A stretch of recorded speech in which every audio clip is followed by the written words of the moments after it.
اختر مینگل کا استعفیٰ، وفاق کے لیے برا شگون کیوں؟ پاکستان مسلم لیگ نون کے رہنما خواجہ سعد رفیق نے کہا ہے کہ سردار اختر مینگل کا قومی اسمبلی سے استعفیٰ وفاق کے لیے برا شگون ہے۔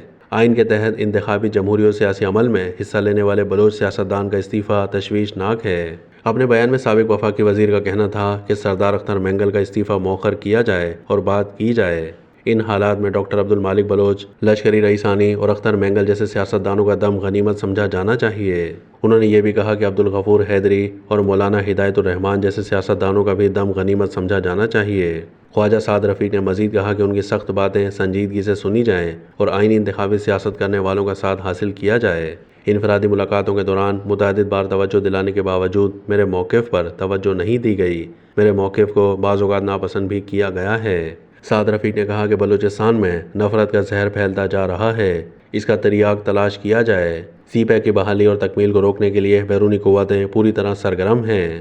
تشدد اور دہشت گردی کی نئی لہریں اسی کا شاخسانہ ہیں۔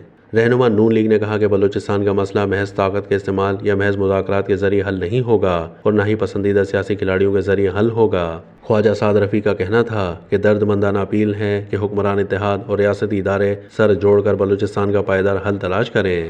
سوچنا ہوگا کہ کل کے اتحادی آج مخالف کیمپ میں کیوں اکٹھے ہونے دیے گئے ہیں۔ خواجہ سعد رفیق نے کہا کہ سر تک آ چکا، کوئی جامع منصوبہ بندی نظر نہیں آ رہی۔ سی پیک کی بحالی اور تکمیل کو روکنے کے لیے بیرونی قوتیں پوری طرح سرگرم ہیں۔ تشدد اور دہشت گردی کی نئی لہریں اس کا شاخسانہ ہیں۔ ان کا کہنا تھا کہ اس کے توڑ کے لیے قابل عمل مشترکہ سیاسی و عسکری حکمت عملی کا فقدان نظر آتا ہے۔ پاکستان توڑنے اور الگ ہونے کا خواب انشاءاللہ تشنہ تکمیل ہی رہے گا۔ خواجہ سعد رفیق نے کہا کہ بلوچستان کا درد ناسور بن رہا ہے، نفرت کا زہر پھیلتا جا رہا ہے، اس کا تریاق تلاش کیا جائے۔